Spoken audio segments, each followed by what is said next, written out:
Good morning my dear friends. तो आज हम लोग स्टार्ट करने वाले हैं रेडिएशन फिजिक्स को। तो इसके बेसिक्स से हम लोग स्टार्ट करेंगे। तो इसमें बेसिक्स में जैसे कि फोर्स को हम लोग ने बचपन में हाई स्कूल और इंटर में पढ़ रखा है। तो mass of a body is measure of its resistance to acceleration. Mass is measured in kilogram. We know this. And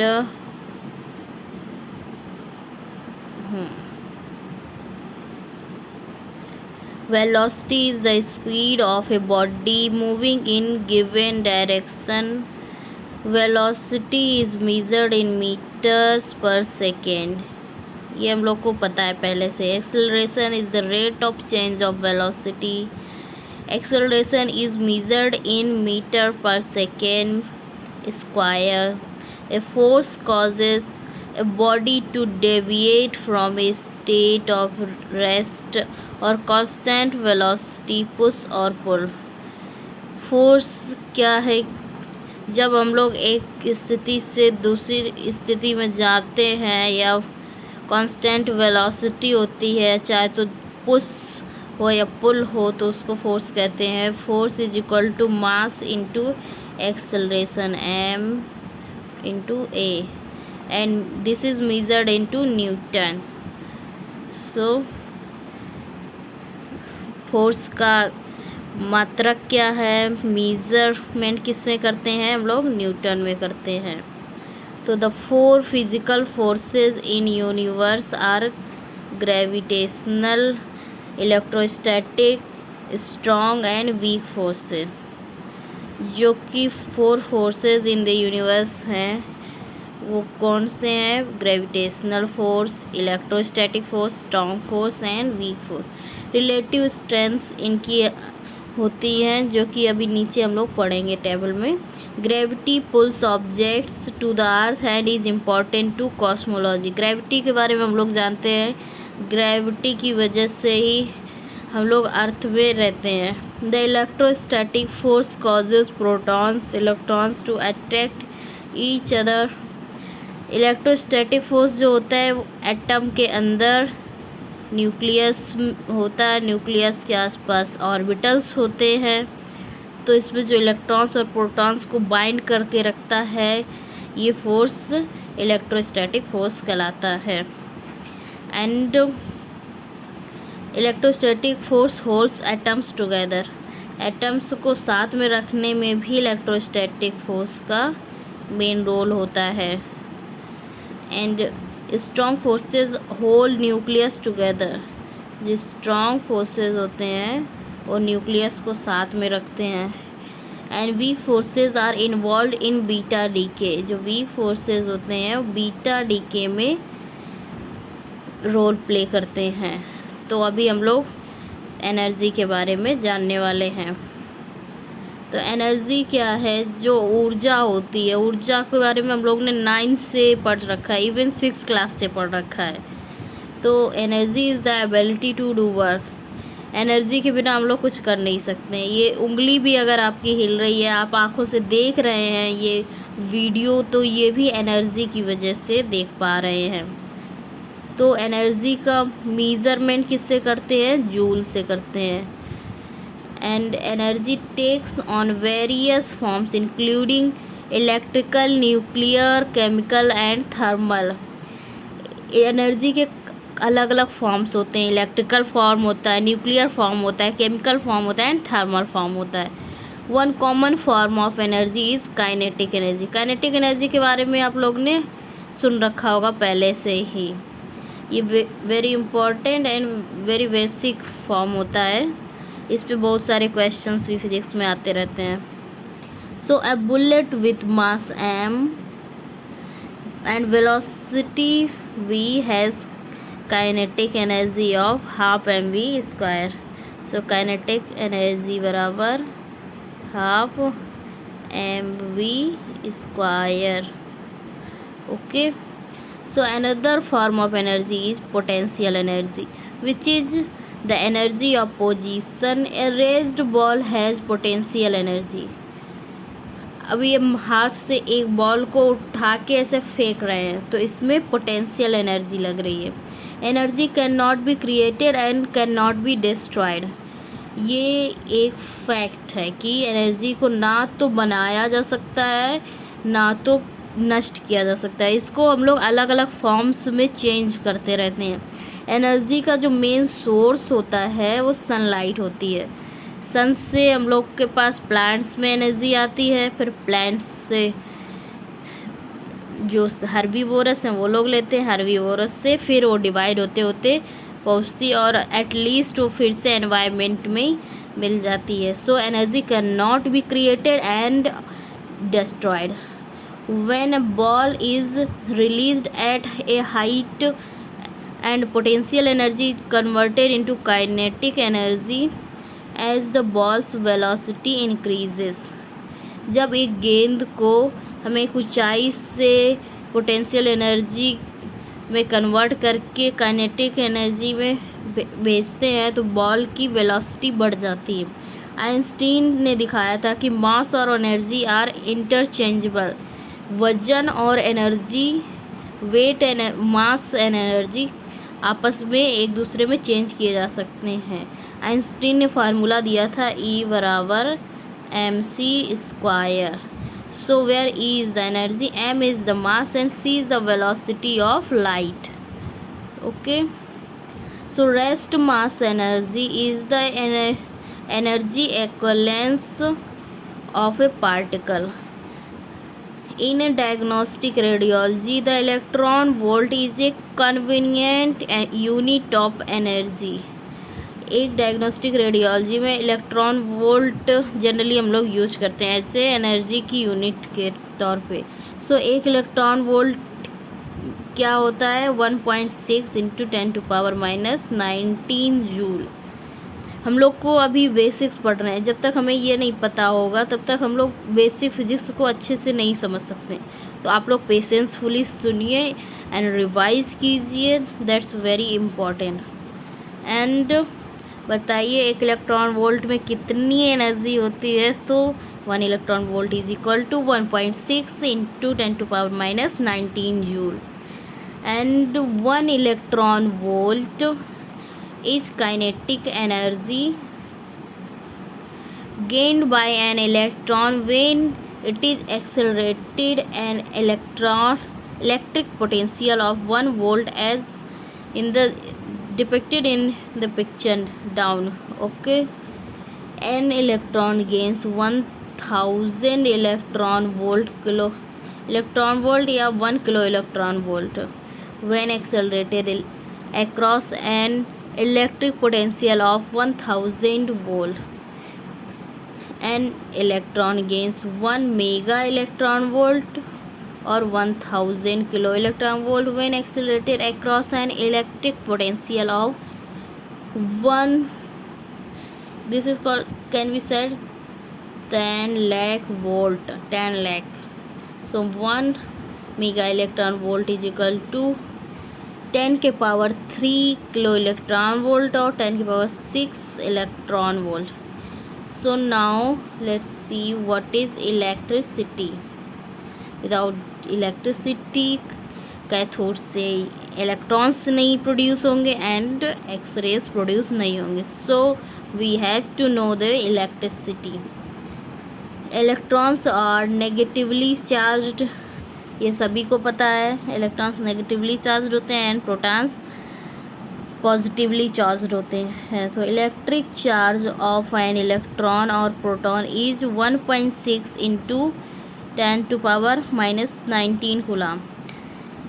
charge same होता है, but if we talk about electrons this could be -1.6 into 10⁻⁻19, and if we talk about proton then it would be turned positive and 1.6 10⁻⁻19 coulomb.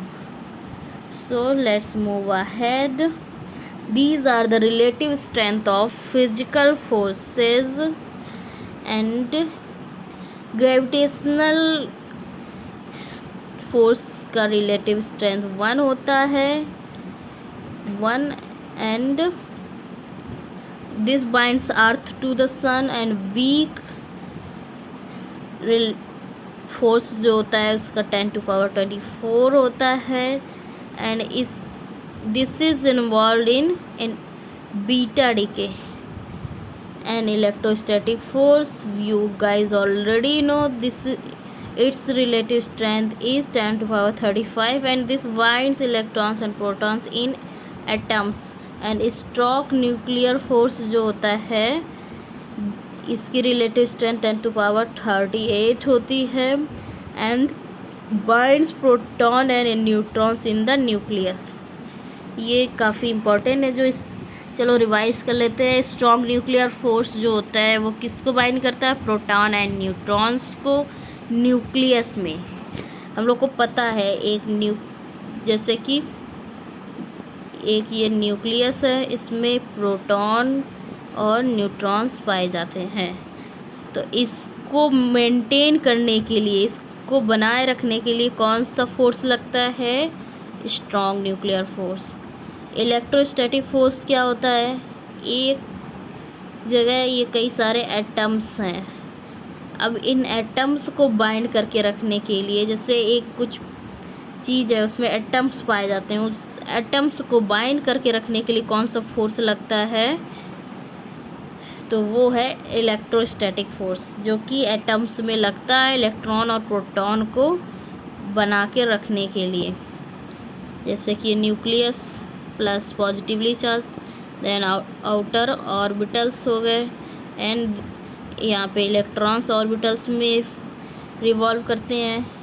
And ये जो revolve कर रहे हैं तो electron और protons को बाइंड करके रखने के लिए जो फोर्स लगता है वो कौन सा फोर्स होता है? Electrostatic force. Have you guys understand?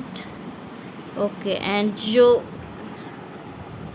Weak nuclear force होता है ये इन्वॉल्व होता है बीटा डीके में। जब न्यूक्लियस से डीके ऑफ प्रोटॉन्स न्यूट्रॉन्स होता है, बीटा रेज निकलती हैं, तब ये वीक न्यूक्लियर फोर्स यूज़ होता है। एंड ग्रेविटेशनल फोर्स के बारे में सब जानते हैं, ये अर्थ और सन के बीच में बना के रखता है रोटेशन, ये बाइंड करता है। तो अभी हम लोग जानते हैं applying a voltage in an electrical circuit causes electrons to move. मतलब कि अगर हम लोग एक इलेक्ट्रिकल सर्किट में वोल्टेज अप्लाई कर देंगे तो इलेक्ट्रॉन्स रिवॉल्व करने लग जाएंगे। The positive region of an electrical circuit is called anode. As we know, this is the positive, just take it, this is the positive circuit, तो इसको हम लोग क्या बोलेंगे? Anode. And here this is the negative circuit, तो इसको बोलेंगे cathode. This is the cathode, this is the anode. Okay. Electrons are repelled from cathode and attracted to the anode. Cathode से रिपेल क्यों होते हैं? Because electrons are negatively charge and cathode is also negative. When two same charges come together they repel each other. जब negative negative होगा या तो positive positive होगा तो दोनों एक दूसरे को रिपेल करेंगे। And when positive negative come together it will attract together. तो इलेक्ट्रॉन जब एनोड के पास आता है तो उसको अट्रैक्ट करता है। समझ आया? ओके। तो any voltage source in A complete circuit results in A flow of electrons in the circuit. Means कोई भी वोल्टेज सोर्स जो कंप्लीट सर्किट में रिजल्ट करता है वो फ्लो ऑफ इलेक्ट्रॉन्स को सर्किट में कर देता है। इलेक्ट्रिक करंट मीजर्ड इन एम्पियर। इलेक्ट्रिक करंट किस में मीज़र किया जाता है? एम्पियर में, सभी जानते हैं। Is the flow of electrons through a circuit. जब एक सर्किट में इलेक्ट्रॉन्स का फ्लो होता है उसी को इलेक्ट्रिक करंट बोलते हैं, जिसको हम लोग एम्पियर में मीज़र करते हैं। An ampere is the amount of charge that flows divided by time. Ampere क्या है? अमाउंट ऑफ चार्ज है जो कि फ्लो करता है divided by charge, sorry divided by time. Okay, so 1 ampere is equal to 1 coulomb per second. So 1 ampere is equal to, what is 1 ampere is equal to 1 coulomb per second. Understood? So power supplies in any domestic home have a minimum of 2 wires and 1 single phase. When we will see domestic power supplies, they use a minimum of 2 wires and are single phase. Okay, and single phase power supplies have 1 wire and has an oscillating voltage with the other carrying no voltage. Okay, so घरों में जो power supply होती है तो उसमें क्या होता है, 2 वायर्स होती हैं एंड एक सिंगल फेज़ होता है. और सिंगल फेज़ पावर सप्लाई में क्या होता है, 1 वायर होती है and has an oscillating voltage with the other carrying no voltage, जिसमें दूसरे में कोई वोल्टेज नहीं होता है. If there is a third wire, this is an earth connection. ये सब जिसको इलेक्ट्रिक में थोड़ा सा इंटरेस्ट होगा जानते होंगे कि अगर तीसरा वायर होता है तो वो अर्थिंग का काम करता है. And the electric power supply from utility companies is normally 110 volts. जो यूटिलिटीज़ कंपनीज होती हैं वो लोग नॉर्मली उनका पावर सप्लाई 110 वोल्ट्स होता है. And electricity is an alternating current. Electricity कैसा है, अल्टरनेटिंग करंट है that oscillates at a frequency of 60 cycles per hertz, जो कि 60 हर्ट्ज यानी कि 60 चक्र प्रति सेकेंड में ऑसिलेट करता है. और ब्रिटेन का कुछ अलग है. AC voltage is 220 volts and oscillates with a frequency of 50 cycles per second, means 50 hertz. So 3-phase power supplies have 3 lines of voltage.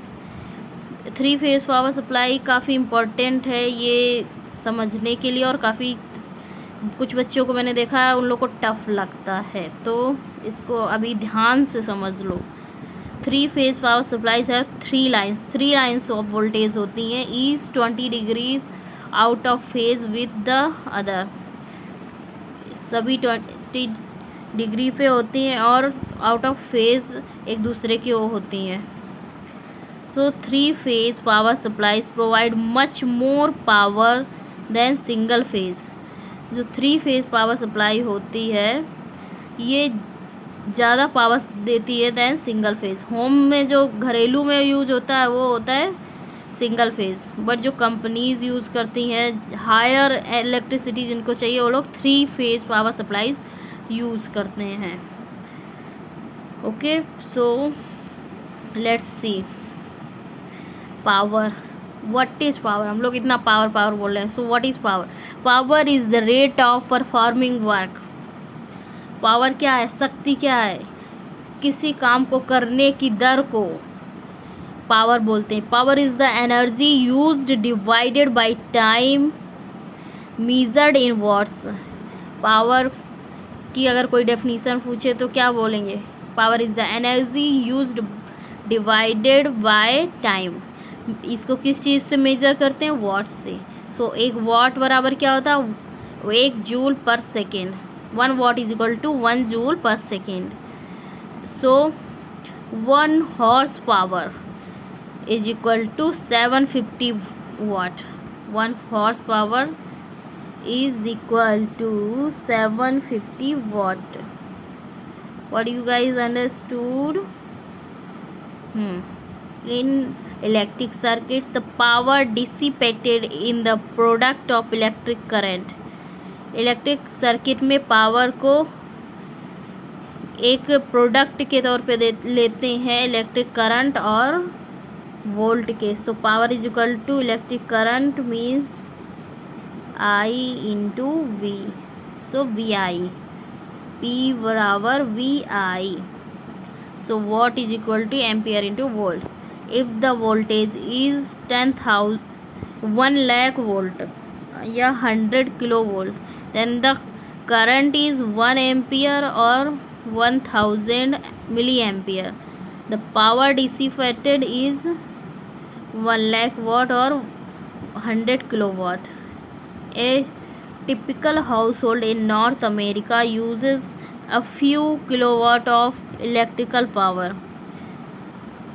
a few kilowatt use होता है घरों में, जबकि जो कंपनीज होती हैं वहाँ पे ज़्यादा यूज़ होता है. X-ray generator use up to 100 kilowatt of electric power और the power required for 30 US households. जो एक एक्सरे जनरेटर होता है वो 100 किलोवाट का यूज करता है इलेक्ट्रिक पावर, जो कि लगभग बराबर है 30 US घरों के बराबर. ओके, जो कि 30 घरों में यूज़ होता है वो एक्सरे जनरेटर अकेले यूज कर लेता है. ठीक है, समझ आया. तो ये है वोल्टेज का फंडा. इसको थोड़ा सा समझ लो. एग्ज़ाम में जनरली ऐसे पिक्चर्स आती नहीं है, बट पता होना चाहिए. This is the cathode, this is anode, and electrons are attracted towards anode. They are coming and producing 1 volt voltage, and here is the production of electron goes. Okay, ऐसे इन लोग का होता है प्रोडक्शन. ठीक है, चलो जानते हैं आगे का. ये मतलब नेगेटिवली चार्ज प्लेट है. इसमें electron potential energy of 1 electron which is converted into a kinetic energy of 1 electron volt as the electron is accelerated from the cathode to the anode. Cathode से एनोड की तरफ जाता है. ये मैंने अभी तक आप लोग को बताया. चलो ठीक है, जो हम लोग पावर यूज़ करते हैं उसी के बारे में ये है. तो कैसे क्या यूज होता है, जनरली यूसेज है. इसका कुछ होता नहीं है, जनरली आता नहीं है, बट पता होना चाहिए. अगर हमें अच्छी नॉलेज चाहिए तो हर चीज़ पढ़ना है, कुछ भी मिस नहीं करना है. ठीक है, तो इसके लिए देखो, जो फ्लैश लाइट है 2 वाट यूज करता है पावर को, और एनर्जी यूज्ड पर सेकेंड कितने जूल यूज करता है प्रति सेकेंड में, तो 2 जूल प्रति सेकेंड यूज कर लेता है. Domestic light bulb 50 watt and 50 joule प्रति सेकेंड पावर का होता है. और माइक्रोवेव 500 वाट का होता है और 500 जूल प्रति सेकेंड यूज भी कर लेता है. इसीलिए कहते हैं माइक्रोवेव ज़्यादा यूज करता है. एवरेज US होम 3000 वाट के अराउंड होते हैं एंड 3000 जूल पर सेकेंड यूज़ कर लेते हैं. एक्सरे जनरेटर 1 लाख वाट यानी कि 1 किलो वाट का होता है and 1 kilo joule 1 lakh joule पर सेकेंड यूज कर लेता है. तो एक्सरे जनरेटर काफ़ी ज़्यादा यूज कर लेता है. समझ गए. So the total energy generated is the product of power and time. जो कि टोटल एनर्जी जनरेट होती है वो पावर और टाइम का प्रोडक्ट होता है. इज इक्वल टू एनर्जी मतलब कि E capital E equal to power into time. Okay, and energy को जूल में मेज़र करते हैं, पावर को वाट में, टाइम को सेकेंड में. So X-ray generators are only switched on for short periods of time. X-ray generator generally short periods of time के लिए ही ऑन किए जाते हैं. A typical exposure time for a chest X-ray examination is 10 millisecond. एक chest x ray के लिए हम लोग कितना टाइम जनरली टिपिकली यूज करते हैं, 10 मिलीसेकेंड इनफ होता है इतना टाइम. इसीलिए उतने टाइम हम लोग उसको यूज करेंगे एंड देन फिर स्विच ऑफ कर देंगे. तो Energy utilization in making X-rays is therefore low because of the very short exposure times that are used. जो एक्सरे को प्रोड्यूस करने में एनर्जी का यूटिलाइजेशन है काफ़ी कम है, क्योंकि हम लोग बहुत ही कम टाइम के लिए एक्सपोजर को देते हैं। जैसे चेस्ट एक्सरे के लिए एवरेज टाइमिंग क्या है, typical 10 milliseconds. Now let's see electromagnetic radiation, this is the backbone. So waves, a wave is an entity that varies in shape and time. Wave एक entity है जो कि shape and time में vary करती है। सो a common example of a wave is the variation of the water level in the ocean। एक जैसे common हम लोगों ने वेव को, जो कि वेव समुद्र में आती है वो वेव हो गई। स्पेस मीन्स एक जगह और समय में जो वेरिएशन होता है उसको वेव कह देते हैं। And waves are characterised by wavelength, frequency and velocity.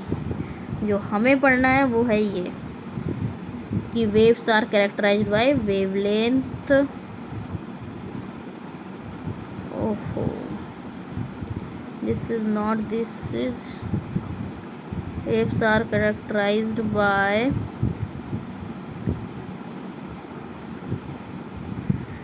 wavelength, frequency and velocity। And wavelength जिसको लैम्डा से डिनोट करते हैं is the distance between successive crest of waves. Waves के क्रेस्ट, ऊंचाइयाँ नीचाइयाँ, इन लोग को लेके वेवलेंथ बनती है। Wavelength are measured in metres because this is a length, so measure करते हैं हम लोग मीटर से ही। And frequency denoted by f is the number of wave oscillations per unit of time।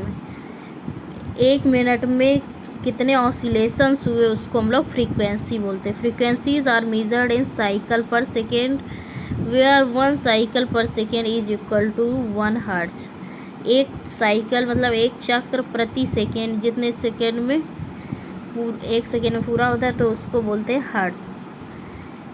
The wave period is the time required for one wavelength to pass। wave period जो होता है वो टाइम जो हम लोग को ज़रूरी होता है एक वेवलेंथ को पास करने में, उसको वेव पीरियड बोलते हैं।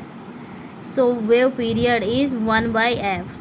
Wave period is equal to 1/f। Okay.